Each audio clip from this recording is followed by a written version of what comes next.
So, Honorable Sir, I don't want you to direct the witness on what to say or not know what to say. And please avoid please exchanging with the chair. Minority Linda, let us just give me time to manage this process. This is not the issue of which side or what. Please, I beg you. Three. Let me have the other counsel. Mr. Speaker, sir, if you may allow me, as the lead counsel, the defense still has 6 more witnesses. The rest of the witnesses, time has been allocated 15 minutes each. We will sacrifice one witness, we will not cross-examine him, and then we allocate that time to this witness, the 15 minutes. We will not cross-examine one of the MCAs, so that we are able to do justice to this case through this witness. That's the compromise we shall make.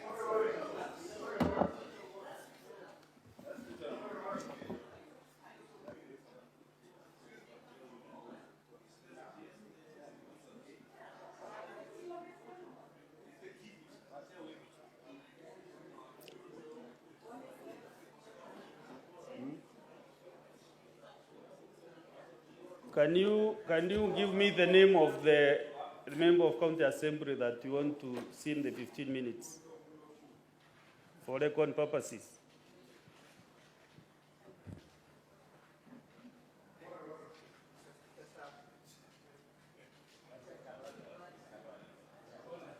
Mr. Speaker, sir, in place of Thomas Obare Nyabaro, we will not cross-examine that witness. We will equally not cross-examine Amos Obegi Oderi. So we'll have 30 minutes extra for this witness. We shall allocate 15 minutes to this one and 15 minutes to the Deputy Governor. Post-trading. Yes, I will give you 15 minutes for the first one. For Thomas, I place 15 minutes, strictly 15 minutes, Council. We are most obliged. No addition, no subtraction. It's good horse trading. Maybe you can use less, but you can't use more than 15 minutes. Thank you. Proceed. Thank you, Mr. Speaker, sir. You notice that this is a key witness that needs to be thoroughly cross-examined. Mr. Misati. Yes, Mr. Speaker, sir. You have confirmed that your son, who is your driver, is mostly with you when you are running your errands, correct? Running my what? Errands. When you are going about your businesses, he is the one who is close to you, he's the one who is at home, he's your driver, correct? Yes, Mr. Speaker, sir. Why was it then important for you to send money to Dennis, who is not that close to you, than use your own driver who had a car to go and withdraw that money and bring back?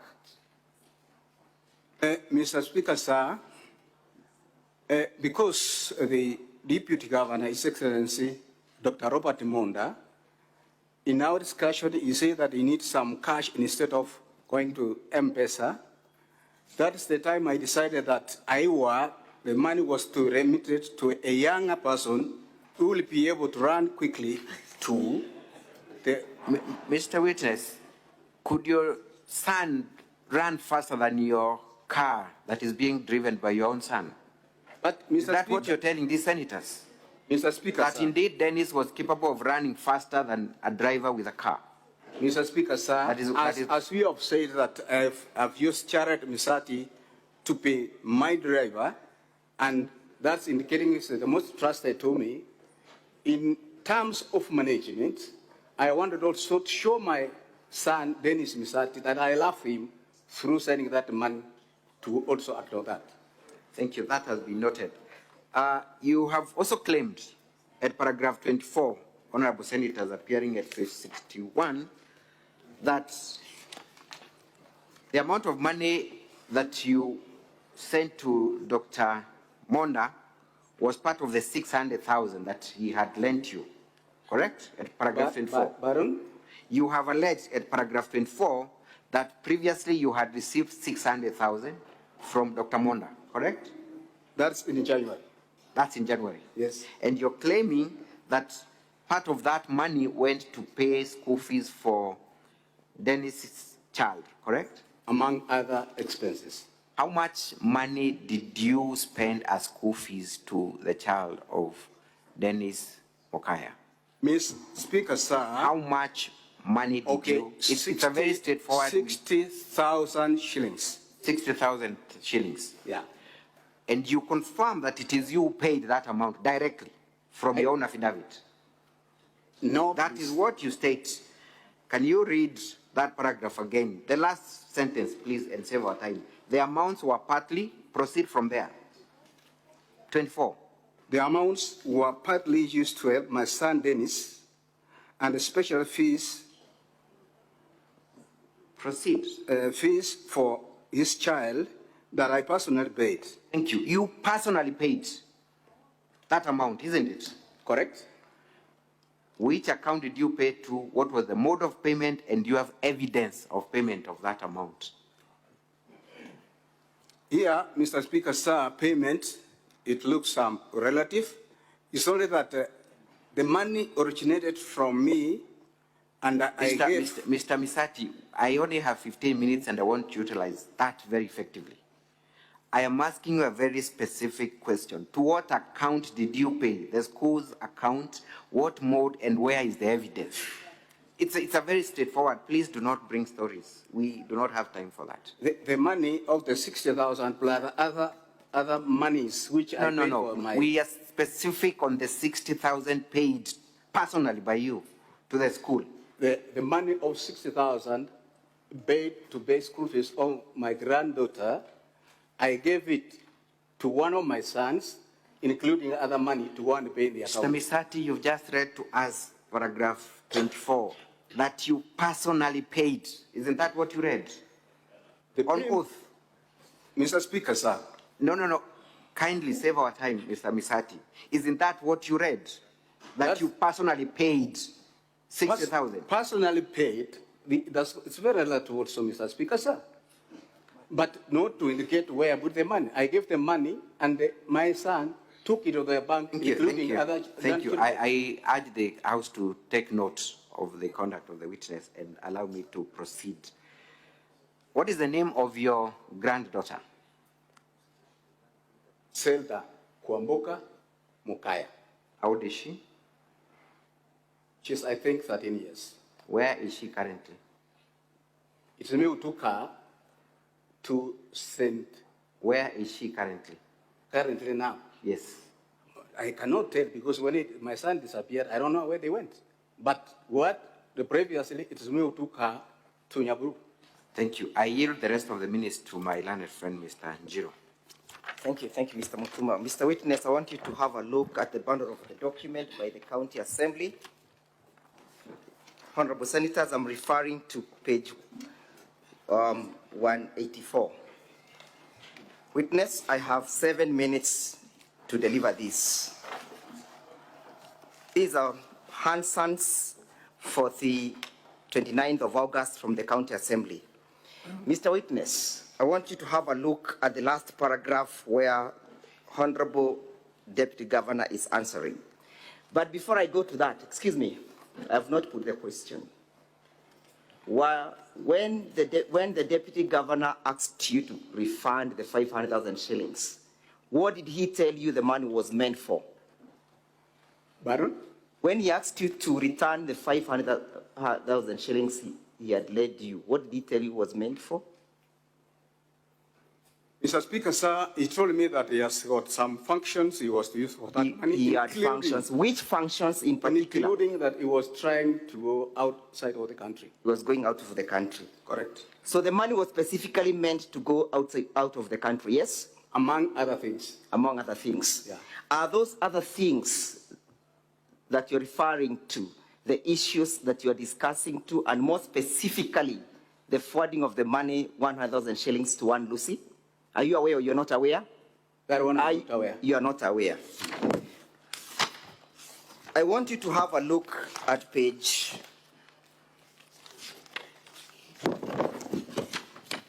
185, 189 of the same bundle.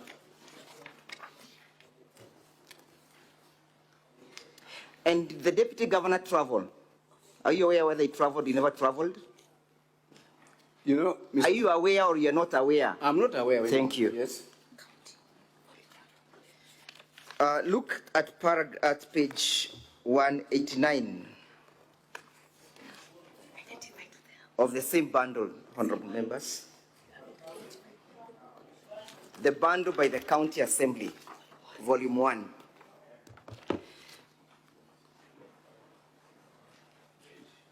Page 185, 189, I'm sorry, beg your pardon. 189, the Hansons for the 29th. What? Hansons. Wait.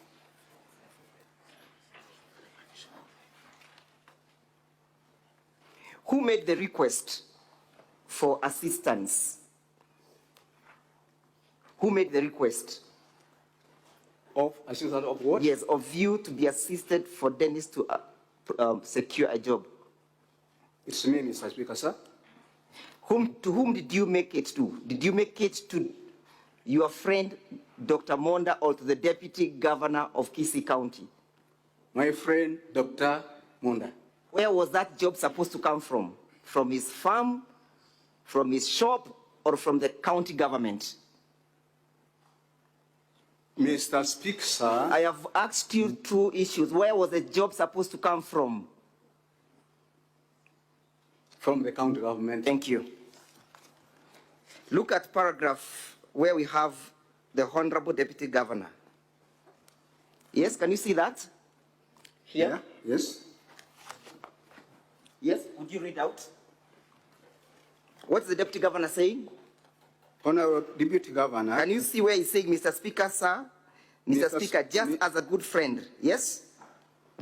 Mr. Speaker, sir, as great friends, Mr. Joseph and I, somewhere in April 1st, was made to know that there is advert that has come up in the Wasco and Misati as a friend could ask me that his son has also tendered his application. Thank you.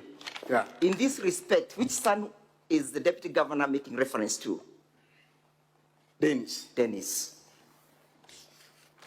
Proceed.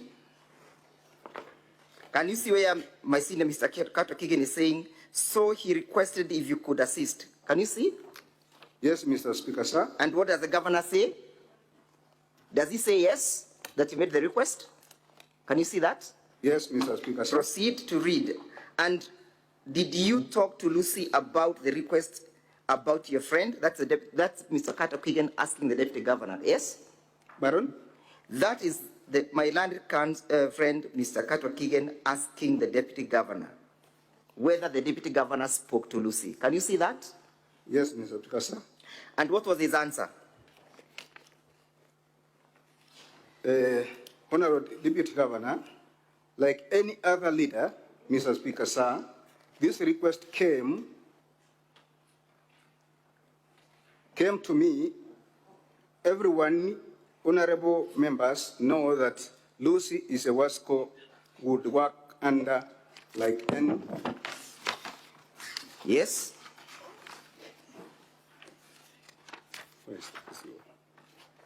Next page.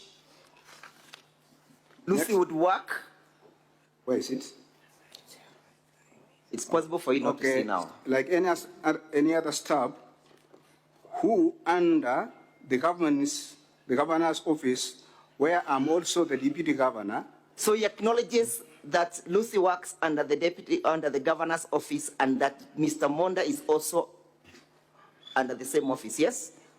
That's the acknowledgement, yes or no? As it is. Thank you, proceed. Read. To the governor and so indicated to Lucy. So I indicated to Lucy, yes? Asking her if they had such kind of jobs, and she said yes. And as a friend, making a request that he get his sons a job, like every one of us here would do. And she told me, let us wait for the process. If he qualifies, we shall not deny him a job. Yes, is that the discussion? According to this, yes. Are you aware that the deputy governor, your dear friend whom you've come to defend this morning, sent 100,000 shillings to Lucy? Are you aware or you're not aware? I'm not aware. Would it therefore surprise you that part of the money that you sent to him that day was shared with one Lucy? Would it surprise you? I won't be surprised. You will not be surprised. Yeah. Thank you. Have a look at your affidavit. The affidavit appearing, that is the deputy governor's bundle of document. The deputy governor's bundle of document at page 60. Mr. Witness, are you there? Yes, Mr. Speaker. Have a look at paragraph 12 and kindly read it out. And then I asked my wife to remit the balance of 249. I instructed her to remit the amount to my son, Mr Misati, for him to pay. Thank you. That is what I want us to explain. For him to do what? To pay. What was he paying? The refund. No, excuse me. Is it to refund or to pay? Do you understand English, Mr. Witness? English is for the lawyers. Thank you. Yeah. You are now, I'll now teach you.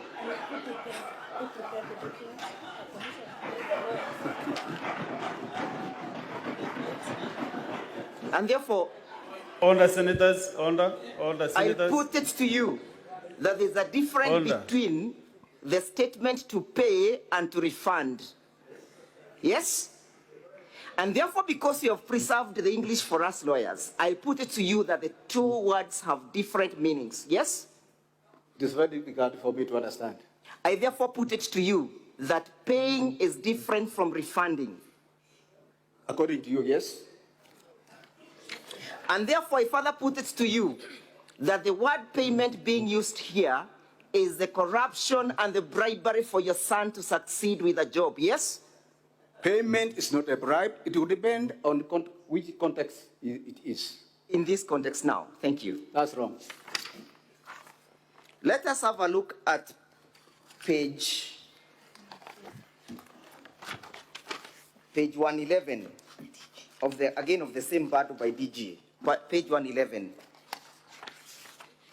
which is a statement by Leah Nyachera Onsari. Yes. A statement from Cooperative Bank, yes? Correct. You are the one who has brought this document, correct? That's it. No. It's not you who has brought the document. It's not me who brought this statement. Where did it come from? It came from Leah Onsari. Is she a witness in these proceedings? That one I'm not aware. I put it to you that she is not a witness. You have said so. But now, Mr. Witness, who sent this money to Leah? It's me and my wife from the joint account. Upon whose request? Upon the deputy governor's request. So the deputy governor asked you to send the 200,000 shillings, yes? Correct. Did you ask him what it was meant for? That was his personal use. So if I put it to you that your deputy governor for whom you so love is a person who has insatiable desire for resources, and that is why he's always in a begging mood, what would you say? Mr. Speaker, sir, that is very untrue. Thank you. No further questions.